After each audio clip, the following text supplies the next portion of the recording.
I'm posting this here because I don't know where else to put it. If anyone is from Nagano Prefecture, maybe you've heard of Tsukige Station. It's a small, unmanned station on a branch line that technically still operates, though only 6 trains stop there a day. When I was in high school, my grandmother lived nearby, and I used that station every summer. There's something you should know about Tsukige Station. It has no ticket gate, no staff office, and no security cameras. Just a single platform, a rusted timetable board, and a waiting room made of cloudy glass. Behind it is a narrow road that leads into cedar forest. If you walk that road for 20 minutes, you reach an abandoned Shinto shrine called Kurabane Jinja. At least, that's what it used to be called. The locals don't use that name anymore. They call it Kanoshisama no Yashiro, the Faceless Shrine. I first heard about it on a message board in 2012. Someone posted, "If you miss the last train at Tsukigase, don't wait in the shrine. Even if it's raining. Especially if you hear someone sweeping." At the time, I thought it was just another regional ghost story. Every town has one. I forgot about it until the summer I turned 19. That year, my grandmother was hospitalized, and I stayed alone at her house. One evening I misread the timetable and arrived at Tsukigase just as the last train was pulling away. I remember the taillights disappearing into the trees, red dots swallowed by green. The next train wasn't until 5:40 a.m. It was early June, the rainy season. The air smelled like wet soil and iron. I considered calling a taxi, but there was no signal. The waiting room was humid and buzzing with mosquitoes. That's when I remembered the shrine. I don't know why I went. Maybe because it felt better than sitting under flickering fluorescent lights. Maybe because I wanted to prove to myself that urban legends only work if you believe in them. The road to the shrine was narrower than I remembered. The cedar trees leaned inward, their branches knitting together above me. The forest was too quiet. Even the frogs had stopped. After about 15 minutes, I heard it. Shhg. Shhg. A steady sweeping sound. I froze. It was faint, but unmistakable, the soft drag of straw against stone. I almost turned back. I should have. But curiosity is a stupid thing. The shrine appeared suddenly, like it had stepped forward to meet me. The torii gate was cracked, one leg tilting. The main hall's doors were half open, rope and bell hanging limp. The courtyard was overgrown with weeds. No one was there. The sweeping sound continued. Shhg. Shhg. It was coming from inside the hall. I told myself it was an animal. Wind. My imagination filling in gaps. I stepped closer. The interior was dark, but I could make out the shape of the offering box and the faded Shimenawa rope above it. The sound was coming from behind the box. "Hello," I called. The sweeping stopped. The silence that followed felt heavy, like the moment after you say something wrong in a quiet room. Then, slowly, something shifted in the darkness. A figure stood up behind the offering box. It was dressed in white. Not a kimono exactly, more like layered burial robes. The fabric was old, yellowed at the edges. Long black hair hung down over its face. At least, I thought there was a face beneath it. It held a broom made of bundled twigs. For a few seconds, we just stared at each other. Then it bowed. Not deeply. Just enough to acknowledge me. My body refused to move. Every instinct was screaming to run, but I felt rooted to the stone steps. The figure lifted its head. The hair parted. There was no face. Not blank skin. Not shadow. Nothing. Where its face should have been, there was depth, like a hole cut into the world. I could see the shrine's interior continuing inside that space, warped and distant, as if the hall stretched infinitely through its head. I blinked. The perspective shifted. The offering box was now inside the hollow of its head, receding away from me. The figure took one slow step forward. Shhg. The broom dragged across the floor, though it hadn't moved its arms. My ears began to ring. And then I understood something I can't fully explain. It wasn't guarding the shrine. It was cleaning. Not dirt. Not leaves. It was sweeping away faces. Behind it, in the dark interior, Shapes hung along the walls. Masks. Hundreds of them. Some were traditional no masks. Others looked disturbingly realistic. Different ages. Different expressions. Some twisted in silent screams. One of them looked exactly like me. Not a perfect copy. More like how I looked when I was 13. Shorter hair. Thinner face. The faceless thing tilted its head. The broom lifted slightly, pointing toward the wall. Toward my mask. That's when my body unlocked. I stumbled backward off the steps, nearly falling. I didn't take my eyes off it. The figure didn't chase me. It simply stood there, head slightly inclined, as if patiently waiting for me to understand. I ran. Branches tore at my arms. I don't remember the path back. I only remember bursting out onto the station road, lungs burning. When I reached the platform, the first morning train was already approaching. I never told my grandmother. But here's the part that bothers me. When I got home and looked in the bathroom mirror, something was different. My reflection was normal. Mostly. Except when I turned my head too quickly, there was a delay. For a fraction of a second, my face didn't follow. It stayed still, staring forward. Over the years, that delay has grown longer.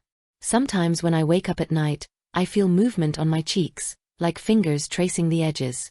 Last month, I dreamed of sweeping. SHH gay. When I woke up, my futon was covered in dust. Fine gray powder, like ash. I don't live anywhere near Tsukigase now. I moved to Tokyo 5 years ago. But yesterday, on the Yamanote line, I caught my reflection in the train window. The lights flickered as we entered a tunnel. For a moment, the glass didn't show my face. It showed a dark shrine interior. And behind me, slightly out of focus, something in white holding a broom.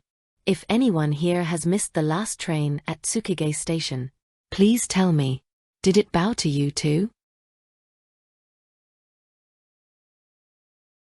I wasn't planning to write this. But something was delivered to my apartment this morning, and I think it means the story isn't finished. I grew up in Saritama, in a commuter town where the loudest sound at night was the Chua line passing in the distance. When I was in elementary school, there was a narrow drainage canal behind our neighborhood. It ran between rows of houses, bordered by low concrete walls stained dark with moss. We called it the Kagemizu, shadow water. It wasn't an official name. Just something kids said. Because the water didn't reflect correctly. On clear days, when the sky was bright and blue, the canal looked almost black. Even at noon, it held a depthless darkness that didn't match the shallow trickle inside it. If you leaned over and looked down, your reflection lagged slightly behind your movements. We used to test it. Wave your hand. Your reflection would wave a moment later. Blink. It blinked after you. Just a fraction of a second. Like bad internet buffering. Adults told us it was just the angle, the overhang of the houses, the murky water. We accepted that explanation the way children do, publicly. Privately, we made rules. Rule 1, don't look into the water alone. Rule 2, if your reflection smiles when you're not smiling, run. Rule 3, never let it call your name twice. That last one was the strangest. None of us admitted where it came from. But we all knew it. The summer I turned 12, a girl named Misaki moved into the yellow house near the canal's bend. She was quiet, always drawing in a sketchbook. After school, she would sit on the concrete edge and stare into the water. We warned her.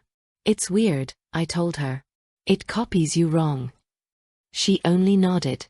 One afternoon, I walked home alone and saw her standing very still at the canal. There was no wind. No insects. The neighborhood felt paused. Misaki. I called. She didn't turn. I stepped closer. She was smiling faintly. But her eyes were wide. Not happy. Focused. What are you doing? I asked. It said my name, she whispered. My stomach dropped. How many times? She didn't answer. Instead, she pointed. I looked down. The water was dark as ink. Our reflections stared back up. Mine looked normal. Hers. Her reflection was closer to the surface than she was. Its face tilted up at a sharper angle. And it was smiling wider. Too wide. Misaki wasn't. "Let's go," I said quickly. "It's going to rain." The sky was perfectly clear. She didn't move. The reflection's mouth opened. The real Misaki's did not. I couldn't hear anything. But I felt it. Like when someone whispers directly into your ear from inside your head. "Misakai." The water trembled. Her reflection raised a hand. A second later, Misaki's arm lifted too. But slower. As if pulled by invisible strings. "Stop," I said. I grabbed her wrist. Her skin was cold. The reflection's hand pressed against the underside of the water's surface. The canal bulged upward slightly, like something pushing from below. "Misakai." The whisper again. Closer. Her body leaned forward. Just a few centimeters.